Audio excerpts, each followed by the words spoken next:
G'day guys, Dean here from Blog for the Blood God, and on today's video I wanted to take a short break from the tournament advice, tournament results, tactics and strategy videos that I've been putting out on the channel lately, and I wanted to talk about the new upcoming World Eaters Codex. I wanted to share some of my predictions, share some of my wish lists, and also share some of the out there crazy ideas that GW might do so that we can get a conversation going in the comment section below about some of the potential that this codex release is going to have. I want to know what you guys think, and I want to know what you guys are predicting. So let's get a conversation going in the comments below.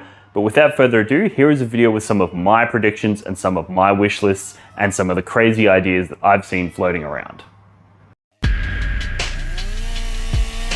Blog for the Blood God.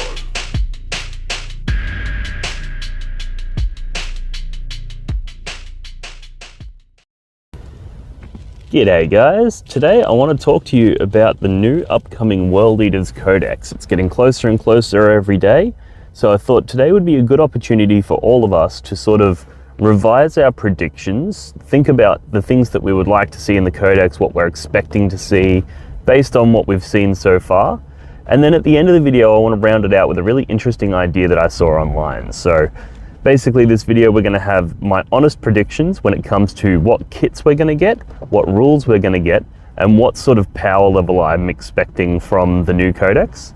Then we're going to get my wish list of the kits that I would love to see that we haven't had any indication of yet, the rules that I'd love to see that we obviously haven't had any indication of yet, and then what I would like to see when it comes to the power level of the codex.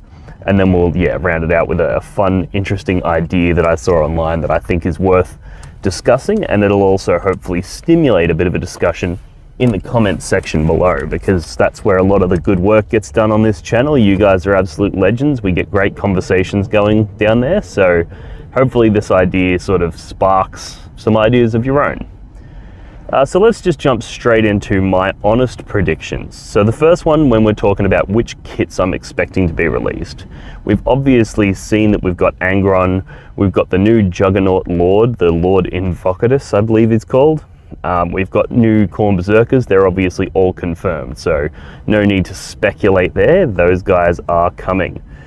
Then we've got some stuff that's more or less confirmed, but still could be something different. So we've got the Beastmen and the Red Butchers Terminators. So these have sort of been seen in the background of some blurry photos online. So it looks like Beastmen and it looks like Red Butchers. However, we could be completely mistaken and they could be something entirely different. But I still think, in my honest predictions, we will be getting a Red Butchers kit and some kind of Beastmen, sort of like how the Thousand Sons have Zangors. We're going to get like Khorne Gors or Beastigors, or some kind of 40k Beastman. Then we've got Mutilators, which is been sort of leaked on the Warhammer community post. They basically showed some bits of an upcoming kit that looked very much to me like Mutilators. They had a similar aesthetic to Obliterators, but with a more combat focused, they'd be chain fists and shit. So I think it's pretty obvious to me that they're Mutilators. And given that GW went to the effort of redesigning the Obliterators and removing the Mutilators from the CSM Codex, I think it's pretty clear to me that those Mutilators will be coming back, and back with a vengeance, in the World Eaters book. And then the last one, which I'm predicting, which is a slightly less likely, but I still think it's pretty probable, is the Slaughter Brute, which is it's currently an Age of Sigmar exclusive model, but it's made with the same kit that the Thousand Sons use to make their Mutileth Vortex Beast. So it's basically just a big ugly, pile of flesh that's, Khorne infused, and it's all angry, and it's like a giant chaos spawn. So I think, given that they rolled that into the Thousand Sons book, it's relatively reasonable to expect that they'll roll the Khorne version of that same unit into the World Eaters book. Now obviously we can't say for sure, but that's my prediction. And I actually think that's more or less all we're going to get in terms of new kits. I don't think it's going to be that huge of a release. I don't think we're going to get a massive amount of extra things. And with these things, I always like to set my expectations relatively low and then hope to be disappointed, or hope to be not disappointed, hope to be, incorrect. Set your expectations low, and hope that you're wrong. So now let's talk about some of the rules. So we haven't had any rules whatsoever confirmed for this new World Eaters book yet. We haven't even had a drip. There's been nothing from what I can see online. There's been no real rumors. There's been nothing. So these are my predictions that are obviously not founded in anything, but they're sort of going on what I think GW would be most likely to do. So I'm predicting that we're going to get 8 different war bands within the book, and each one will have a relic, a warlord trait, and a stratagem each. I think it'll be similar to the Thousand Sons, where they've got all of their different cabals, and the Death Guard, where they've got all of their different plague companies. I think they'll do that, as opposed to, you know, like some codexes come out where, like, for example, the Demons Codex doesn't have legions or anything like that. Or, you know, you've got various codex that come out with different versions of that, where you can like build your own legion or build your own chapter, those sorts of things. I don't think we're going to get any of that. I think we're going to get a similar treatment to the Thousand Sons, where we're going to be having a variety of war bands that you can choose from, and each will have their own, you know, various bits and bobs. I also think we're going to get no secondary objectives in this book. I think that's going to be a new consistent theme with the new codexes coming out, like the Chaos Demons book, where it's got no secondary objectives in it. And I think GW are going to keep the secondary objectives in the mission packs, the Nephilim packs, etc. And that way they can sort of update them as each season goes, and if a particular secondary is too powerful, they can dial it back without having to, you know, go over the codexes and change things in the codexes. So I think we're going to see no secondaries in the codex. And the next thing that I think we're going to see is some kind of blood tithe mechanic. So for those of you who played Khorne Demonkin back in the day, there was that blood tithe mechanic where every time a unit died, friend or foe, you generated a blood tithe point, and then you could spend those blood tithe points on various things. Similar again to the Thousand Sons Cabal points, only they generate them by having psychers on the table. I think we'll generate them by having non-vehicle units die. That's one of my predictions, and I think they'll function similar to either the Warp Storm points for the Chaos Demons or the Cabal points for the Thousand Sons, whichever way you want to look at it. They'll essentially be a separate currency that you can spend during the game on various abilities, upgrades, buffs, you know, maneuvers, and they'll kind of function like a separate set of command points that you can spend. So that's sort of what I'm predicting rules-wise. I don't want to over speculate on, you know, like power and stuff like that, but I will get into it. The other thing that I do expect in terms of data sheets in the Codex is we're going to lose a shitload of the Chaos Space Marine units. So we're going to lose the Lord Discordant, we're going to lose, you know, we're probably going to lose Obliterators and have them replaced by Mutilators. We're going to lose, probably going to lose Possessed, you know, I think we're going to lose Chosen. I think the World Eaters book will have, you know, none of those traditional Chaos Space Marine units in it, and they'll all be replaced with their World Eaters equivalent. The only thing we'll probably keep is a handful of vehicles. Like, we'll keep the Rhino, you know, we'll keep Land Raiders, those sorts of things. But outside of that, I think we're going to lose a shit ton of options, which is actually going to really hurt the book, in my opinion. But it's, you know, it is what it is. And then in terms of what I'm predicting for power, I'm predicting it to be quite lackluster due to the fact that it's going to be relatively slow, hard-hitting combat. That's what I'm expecting. Like, we've got things like the Red Corsairs that are really fast, or Alpha Legion that are really fast, or the Night Lords that are all about deep striking in and charging things, you know. I think the World Eaters, their theme is that they're not particularly fast, but when they do make it to combat, they fucking obliterate things, right? The problem with that is those styles of army are really bad at the game, because if you're a combat-based army, you need to be fast. Otherwise, your opponent's just going to stay outside of your threat range. You're not going to be able to do any damage to them, you know, or they're gonna outmaneuver you, where they'll pull you in one direction, you'll head over in that direction to fight them, and then they'll fuck off to the other side of the table, or they'll deep strike something on the other side of the table, and now you have to go all the way back to deal with it, and you won't have the speed to get you there. That's one of my concerns with the book. I think it's going to struggle in that regard because it's going to be slow and heavy hitting. And yeah, basically I think enemies are going to be able to really counter it. And the other thing is, if I'm right and they don't have any secondaries in the book, then World Eater is going to have very shit secondary options, because one of the challenges with a combat heavy army is things like engage on all fronts is really bad, because you have to be in whichever corner your opponent is in order to engage with them. So your opponent can dictate what quarters you go in, and that means that if there's no enemy models in one quarter and you have to send one of your combat units to go stand in the middle of nowhere to do nothing, that's going to really hurt.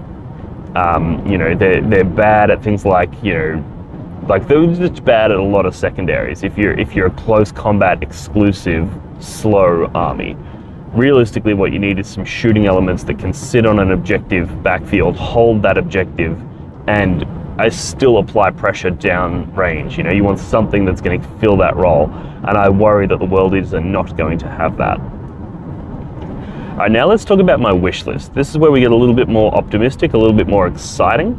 So in terms of kits, one of the first things on my wish list is a dual kit Terminator thing, like the Death Guards, Blight Lords, and Death Shroud Terminators. I'd really like to see that Red Butcher's kit come out and have a dual kit. So like one version which has got like all combi bolters and combi flamers and all that sort of shit, and then another version of that same kit that has all like dual power fists, dual lightning claws, big fucking chain axes, you know, like a combat heavy version of the, you know, the Terminator kit. I don't think this is unreasonable, but we also haven't seen anything indicating that this is the case, so that's why it's on a wish list, not on an honest prediction. But I think that would be very fucking cool if they did that. The next thing that I'd like to see is some kind of like butcher or surgeon style character, you know, some kind of like Master of Executions-esque, you know, Fabius Bile-esque kind of character that does something to do with the butcher's nails, right? So some kind of buffs that he provides to a unit, he can activate their butcher's nails, he can dial them up a bit, something to that effect. You know, maybe he has an aura of advance and charge, or maybe he, you know, gives an aura of feel no pain, or exploding sixes to hit, or who knows. But some kind of kit that's a really kick-ass, you know, butcher slash surgeon looking motherfucker with like an apron that's covered in blood over his power armor would look fucking sick. The next one is a squad of berserkers on juggernauts. Now this one's definitely not something that I would suspect we will get. This is a definite pie in the sky kind of wish list item. But I've always been jealous of Space Wolves and the way that they have their, you know, Marines riding those fucking giant wolves. And back in the day, I actually used to run my World Eaters using Space Wolves rules, and I had berserkers riding juggernauts. So I would really like to see that rolled into this book if they were releasing a kit. And the fact that they've just released this new Chaos Lord on a juggernaut does give me hope that they've clearly identified that that's something that people think is fucking awesome. So a squad of those would be just fucking phenomenal. And it's also worth noting that this Chaos Lord that they've released on the Juggernaut, the Chaos Lord himself is kind of like a possessed guy. Like you look at the helm and it's all fused, demon, you know, flesh fused with armor. So I'm hoping that they've put enough effort into making that model to look unique, that when they also release just Khorne Berserkers on the side that are also riding Juggernauts, there'll be a differentiation between the kits.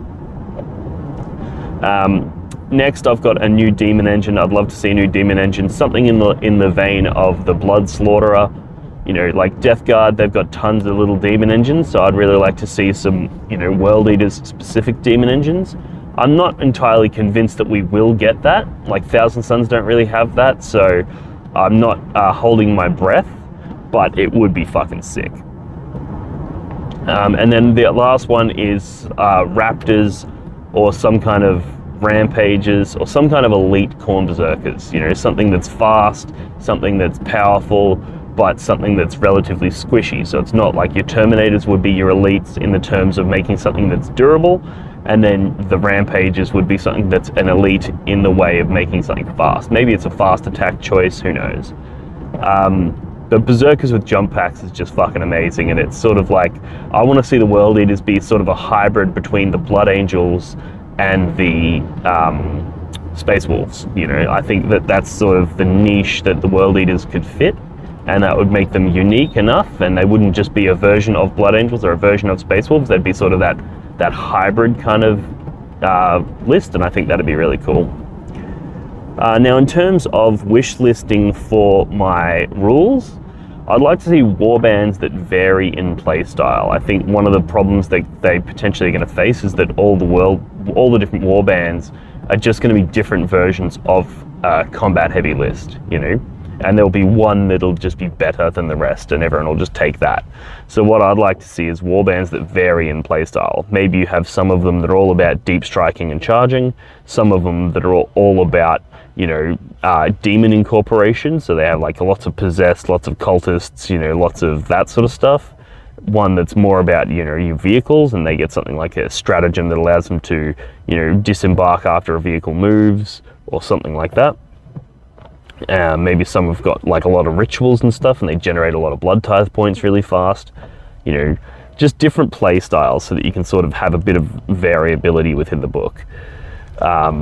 I'd also like to see the ability for units to take mortal wounds on themselves in order to generate some kind of buff. I think this would be really cool, and it would represent the fact that the World Eaters are often fault in fighting. So imagine, you know, at the start of your command phase, you can pick a friendly unit, it takes D3 mortal wounds, and then it gets, you know, XYZ buff until the next command phase. So that represents like a Berserkers fighting amongst each other, and then Khorne giving them favor for not caring, you know, where the blood flows from. That'd be a really cool, you know, ability, and it would also allow you to sort of make tactical decisions on the tabletop of whether you want to do the damage to yourself in order to increase the amount of damage you're likely to do to your opponent, or whether you want to, you know, refrain from doing that damage to yourself, similar to how the Chaos Knights sort of operate in their capacity. So then what else have I got here? I'd like to see Khan the Betrayer become an actual legitimate threat on the tabletop. Khan the Betrayer is currently fucking garbage. He's really bad. So I'd like to see, you know, him be strength 8 with 3 damage, or him do mortal wounds, or him have some kind of ability that actually makes him scary to anything other than Marines. Because currently he's like, yeah, cool, he can kill a bunch of Marines, but he can't hurt vehicles, he can't hurt monsters, you know. And it's like, Khan the Betrayer should be able to just fucking rip a Hive Tyrant's head off. Like, he should be an absolute fucking maniac killer. And in pretty much every previous edition, he's been that. And then in recent times, he's been quite lackluster. So I'd like to see a really big glow up for Khan. You know, get Khan becoming really, really good. And the next one, and this one's really important, is we need to see an ability to do damage across multiple phases. One of the things I'm really concerned about is that the World Eaters are only going to do combat in fight phase. They're only going to do damage in the fight phase, sorry. And if that's the case, things like Nightbringers, things like Abaddon, things like Ghazghkull, you know, Phoenix Lords, they're all going to fucking ruin the World Eaters, you know. They also need some kind of ability to either mitigate fights last or apply fights last to others, or something to that effect, because otherwise people with fights last mechanics are just going to laugh at you, because every time you charge them, they'll just make you fight last, and then they'll kill you before you strike. So those two things I think are critical in every list, but especially in one that's going to be trying to do its damage in the fight phase. That's huge. Now let's just talk about a quick rundown of my wish list in terms of what power I would like to see.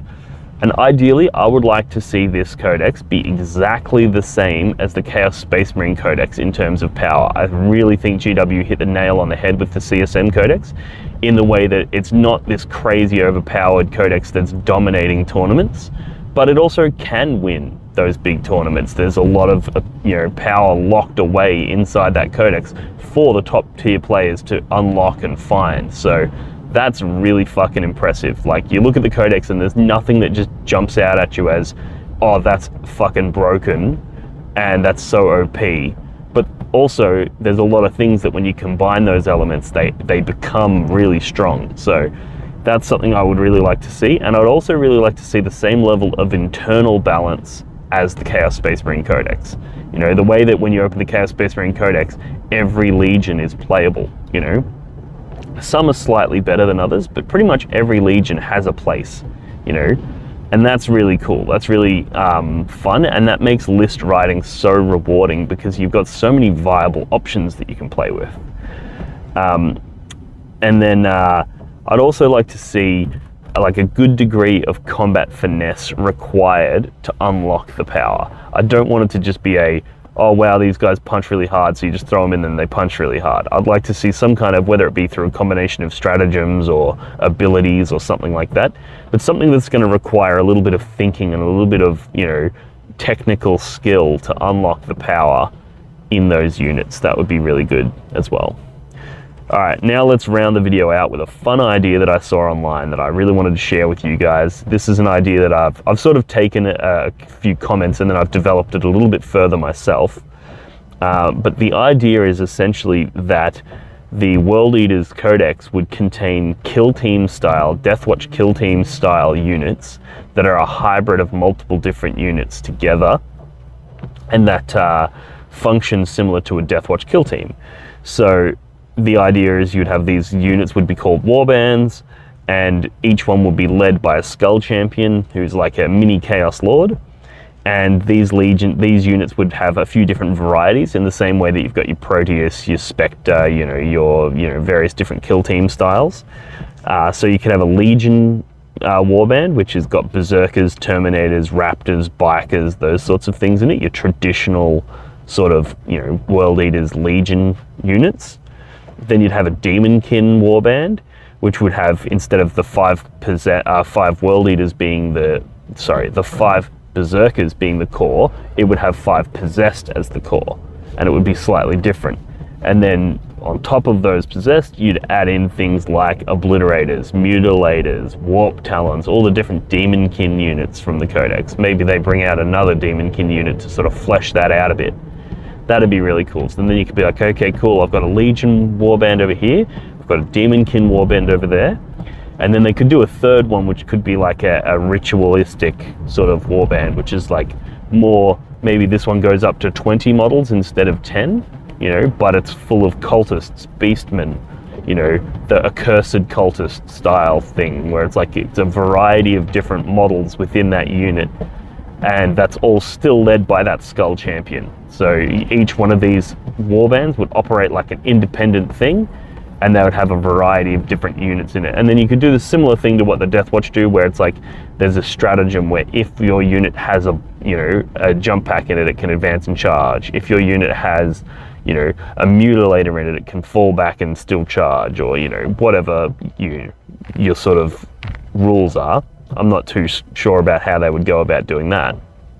But I just think one of the things about the World Eaters in the current lore is that they sort of operate like independent warbands. They're not a fully fledged army. You're not going to see, you know, lines of tanks supported by rows and rows of infantry that are all following a cohesive battle plan. They're more disparate sort of like Hero Hammer style characters that have a following around them. So it might be leftovers from their company from back when the World Eaters were a cohesive fighting force, which would be your Legion warbands, or it might be that they are just the biggest demonic badass of their, you know, squad, and therefore they rally a bunch of demons around them, like the Demonkin warband. Or it could be that they've, you know, done the rituals, they've done the things, and they're sort of almost like a preacher-esque style guy who's got a following of cultists and beastmen that are all obsessed with him, and maybe some big Ogren looking motherfuckers in there, like, you know, flesh those kill teams out.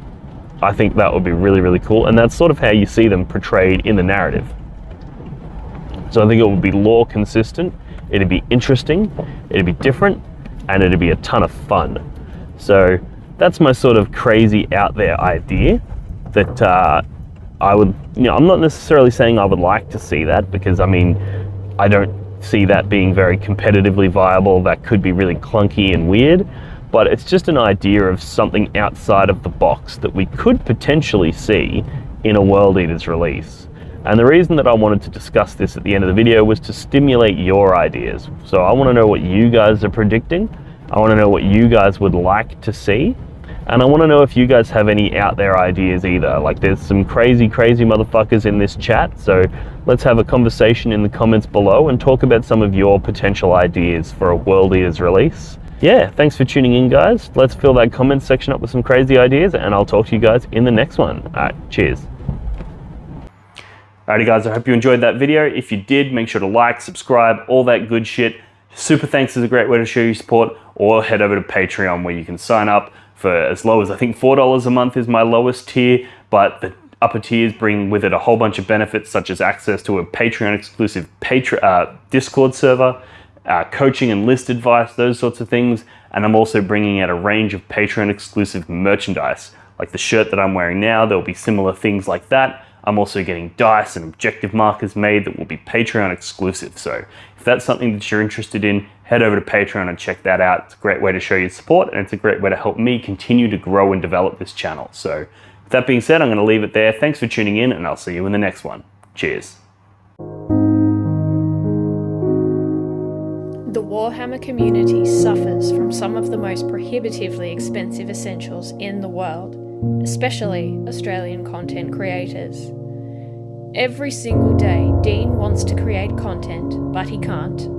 Suffering from old, worn-out brushes, expensive model kits, and costly software and equipment, he can't endure much longer. Just look at this dirty paint water. Would you drink this? Would you let your child? Even a small monthly donation can help provide Dean with clean paint water, basic tools for survival, and access to life-saving information and education. So please, follow the links in the description below and find out how you can sponsor a mad cunt like Dean today and end the suffering. Suffering that is cruel, unsustainable, and your fault.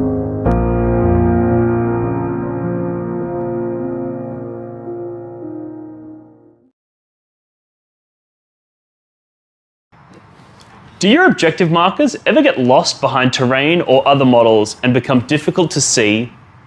Do they ever get bumped and accidentally moved during a game? And do they ever spark arguments about distances? Well, not anymore. Introducing the blog for the Blood God, not even remotely patented neoprene objective markers.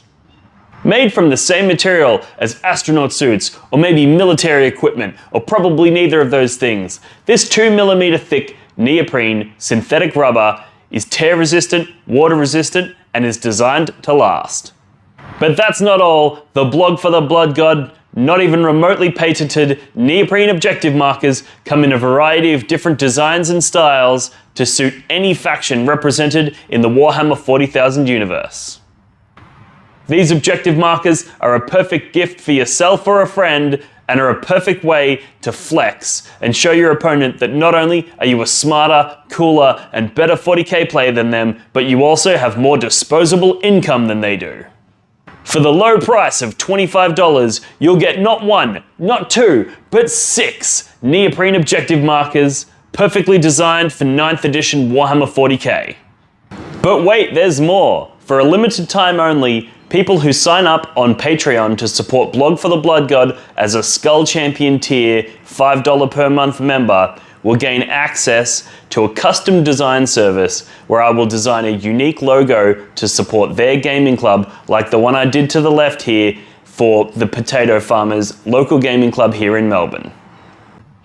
Follow the links in the description of this video to pick up your set today.